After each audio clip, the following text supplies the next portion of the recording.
Guys, welcome. We're here at Yas Marina South. I'm taking an Aston Martin out.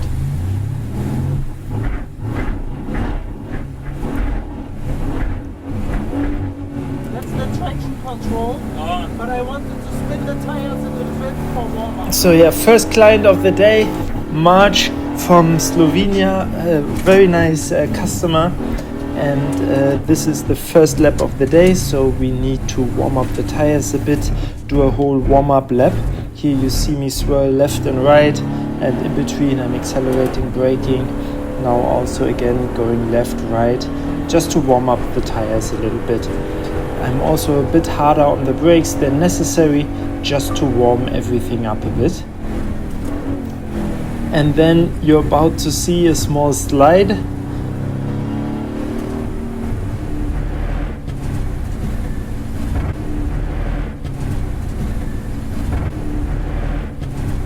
He was quite shocked actually. Afterwards he told me, oh my god, I thought we're going into the wall. It's a little bit very more dramatic from a passenger side, what you feel, compared to the driver's side. From my side was just like, yeah, cool tires, we're sliding a little bit. From his side was like, oh my god, what's happening? So there was a little bit excitement for him. That's great. So as you can see, on top I started the time at a specific spot on the circuit just to see my lap times. Obviously not pushing it fully, with the customer on board, and B, we want to be safe, right? So what you can always do is you can look at the apex speed at certain corners. Here coming up on the right, that's the spot where I stop the time here, and then for the next lap we are looking at the time again. The last lap was a 1:03, and now this lap already going a little bit faster. Apex here, apex speed 85. So next lap will be faster. So every lap slowly improving because the tires have more temperature, and obviously me then having more confidence when the tires actually do what I want them to do. So let's look at the top speed here. Marsh being on his phone filming, was a track day happening, people watching. So top speed, what was it, 213, 214 now. Corner entry speed 105. And then on the right hand side, the second corner will be the point where we measure the time. So that was a 59.7 approximately for this lap. Now let's see the apex speed at the next corner. We had 85 the lap before, now it's 98. So every lap you see we can go faster, faster, faster, faster.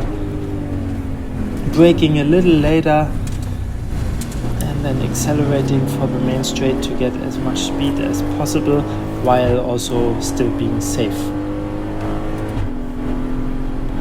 So let's have a look at the max speed now, coming up before the braking point. 216. And here I'm really surprised. Look, 104, 105, a turn-in speed was on the kilometer, the exact same speed I had the lap before. Now let's have a look at the time. Coming close to the point, 58.5. Yeah, so you see the car in front of us, that's why I stopped the timer. No need to go fast when you know there's another car that's holding you up. No need to risk anything while overtaking. So taking it a little bit easy here, slowing down a little bit just to catch him in time to overtake for the main straight. And he's actually going into the pits. It was a private tuition that was happening that day, that every customer can book this. We look at the data, analyze throttle position and so on. Let's quickly look at the top speed now. 215, yeah, our exit out of the corner was compromised. Again, 103, 104 turn-in speed. You have to know I don't have a speedometer in the cockpit, so I don't see the speed. It's just a feeling. And I'm a little bit surprised myself how accurate the feeling is. You saw a difference of 1 kilometer an hour.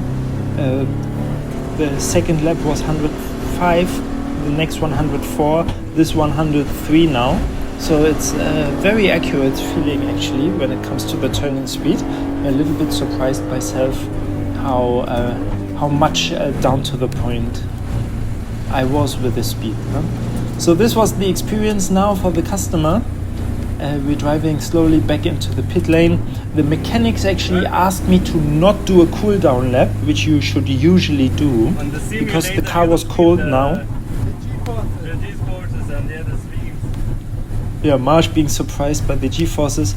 The mechanics asked me not to cool down the car so they could check tire pressures.